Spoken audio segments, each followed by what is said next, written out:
What's up, guys, and welcome back to Jimmy Talks. If you're new here, I'm glad to have you, and hopefully you stick around the channel and watch more of my content. I'd love to have you. If you're already a subscriber, I appreciate your loyalty, and I'm glad to talk to you again. Without you all, I wouldn't be here on YouTube. All right, let's get into it. Here's some background. I work in healthcare and have been for about 5 years now. 3.5 years of that time was spent as an EMT on an ambulance. Fun fact, that doesn't seem like a lot of time, but the fun fact is the average EMS career is only 5 years long. So, anyways, EMTs are more than just simply ambulance drivers.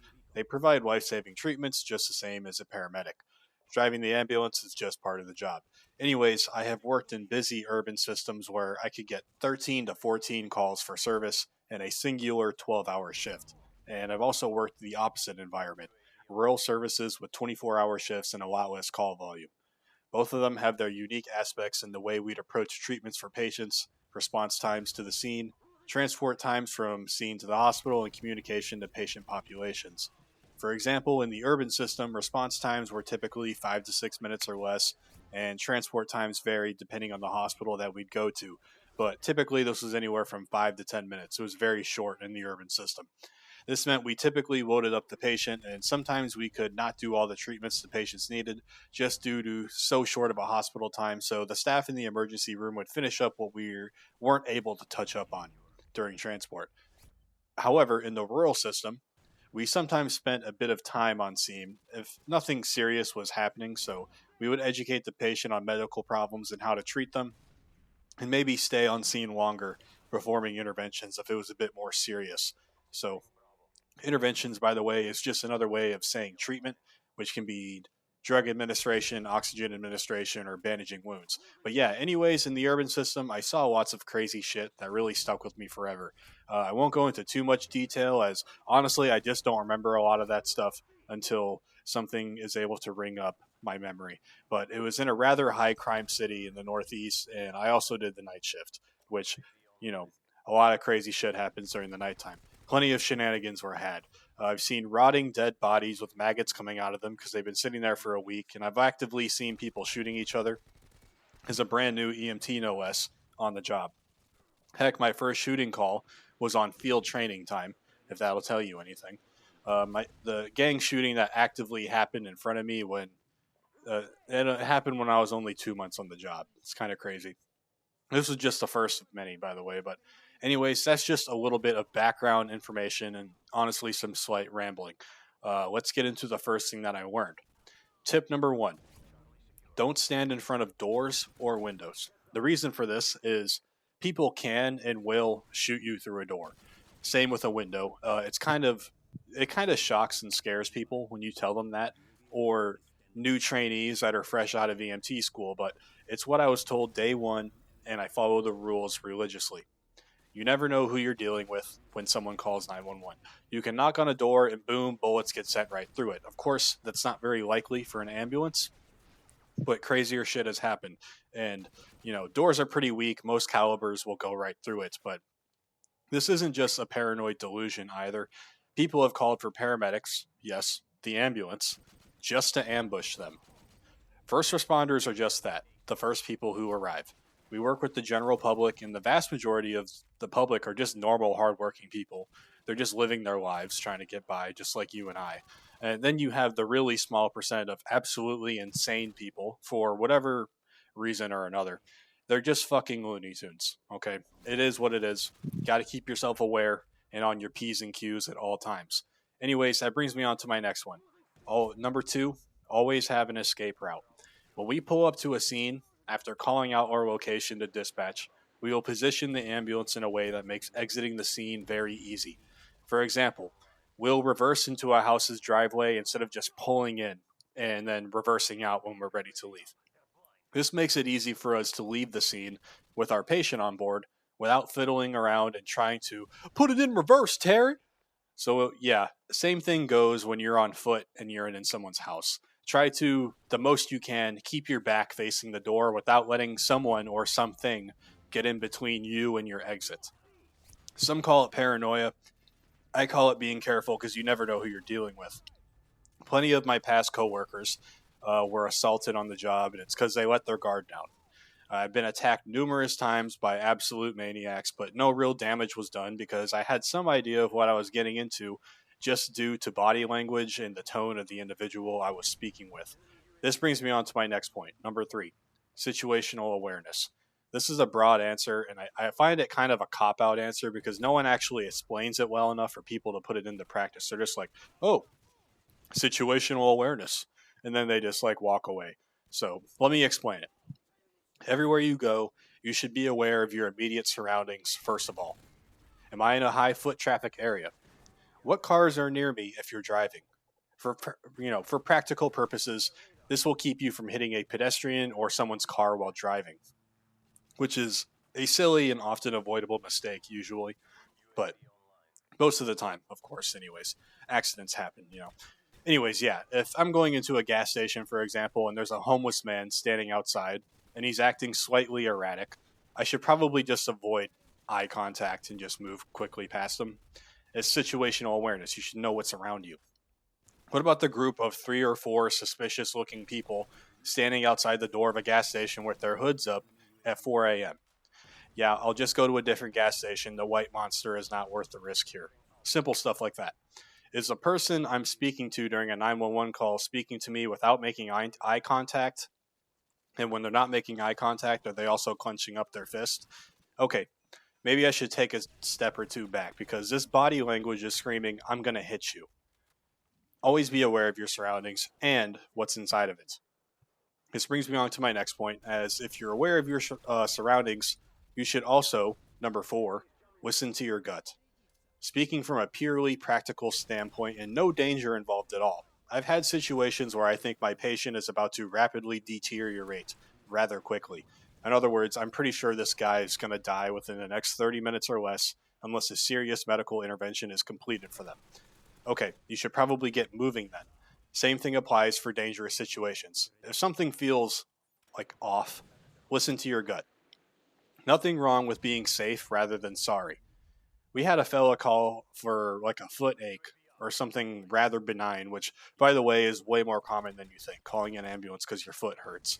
Anyways, this guy got in the back of the rig and gave us half answers and kept asking us strange questions like which narcotics we carried on board and where they were located at. We also picked him up on a dark corner with no working streetlights, and it was the middle of the night. Nothing good happens after 3 a.m. Obviously, this is pretty strange behavior, and we were almost certain this guy wanted to rob us.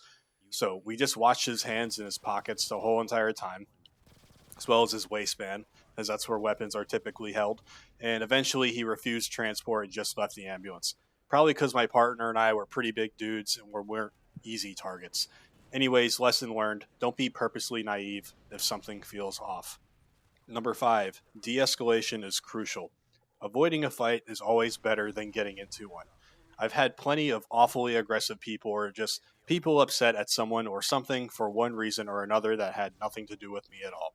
Some of them took it out on me, and some were just frustrated with the world in general. So this doesn't mean that everyone was trying to fight me or something, but you can still de-escalate someone out of their tense mood and earn some nice rapport with someone, right? I learned pretty quickly that just letting people feel listened to could resolve most conflicts pretty quickly. Like if someone was going, fuck this shit, man. I don't know why y'all took so long to get here. I don't know why you're not doing enough. I don't know why you're, blah, blah, blah, right? Yeah, most of the time I just tell people like, yeah, dude, I get it. My apologies, man. Nothing personal, no sweat off my back, as I don't know this person and I will most likely never meet them again. And if I do meet them again, then what's cool is that they already remember me as that chill guy and that respectful guy. It's a win-win most of the time. You get to avoid a fight, and I'm never going to see you again, so you can voice your stupid opinion at me that doesn't make any sense. Whatever. I don't care. I'm going to meet you. I'm going to know you for like 20 minutes, and then you're going to go somewhere else. All right, you're the hospital. Of course, some people just cannot be reasoned with. I've woken up overdoses with Narcan, and they woke up and immediately just tried punching me. Had one guy passed out on the side of the road, so someone called an ambulance, and we showed up. I tried waking this guy up, and he did indeed wake up, and he immediately said, fuck you, to me for waking him up, and immediately drew his arm backwards to try and hit me. I was able to see this pretty quickly, though, and stop him from hitting me, thankfully. But this ties back to situational awareness from earlier. Also, I want to clarify angry people and random assaults are honestly the outliers, not the norm. But being prepared for the statistical anomalies is what keeps people safe. This is why I'm a big advocate for preparing for SHTF situations and training on my downtime. Anyways, let's get on to my last and final tip.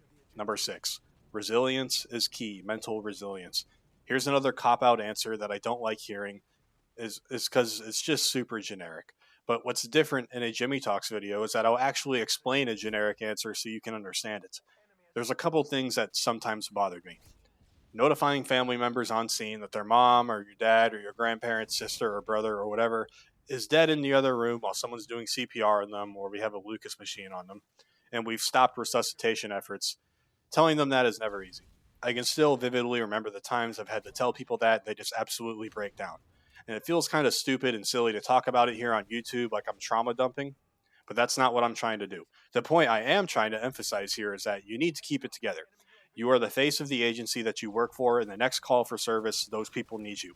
They have no clue what you did or didn't do on a call earlier and if it was traumatic to your psyche or not. Keep it together. You've got a community to serve. And sometimes all you have is your brothers and sisters in the service who are with you. So what do I mean by that? It means you can lean on them for support, So talk to them if something's bothering you. Don't ignore mental health problems. It's not what I'm trying to say here. One more story, just to emphasize the point of resilience here. Long story short, my partner and I were on the way to a mental health crisis call. It's pretty routine, for lack of a better word, to be quite honest. Anyways, at a stoplight on the way there, some gangbanger about 20 feet away from the truck shot at another gangbanger right there on the street about 7 times. Somehow the guy survived. Probably the fact that a literal ambulance and 2 cop cars happened to be right there as he shot the other guy, the victim. Pretty bad timing to carry out a gang hit, but I digress. After that, loading the guy up on the ambulance after the cops arrested the shooter at gunpoint and hauling ass to the trauma center, we just got put right back into service. No cool-down period, no debriefing about what just happened, nothing. My partner and I talked about it for a little bit and continued on the day. Well, continued on the night. It kind of kept me on edge for like a solid week or 2 afterwards, but what helped me was reaching out to others about it.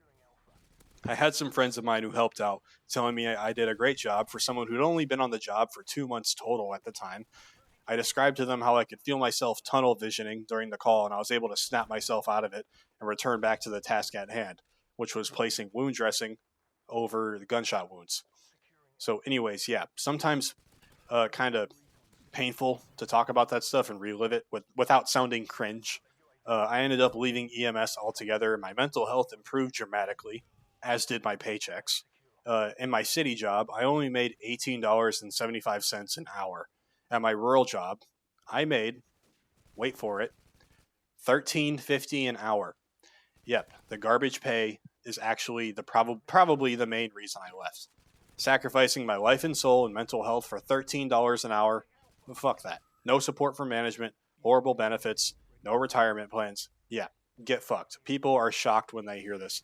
These were full-fledged 911 agencies too. EMS is the redheaded stepchild of the first responder world. No one gives a shit about us. The pay is usually awful, here in the US anyways, and the average career length in EMS is 5 years. And that's for a reason. It made me a jaded and angry person after some time. But I miss the truck every day, but I'd never go back, to be quite honest with you. I hate talking about myself, though, because it seems too self-centered. So I'm going to end the video here. We're going to keep this one short. I've been on kind of a time crack lately. I've been real busy in my personal life, so I still want to put some YouTube videos out there for you people, though. My loyal subscribers, people from the algorithm, you're here viewing my videos. That's the only reason I do it.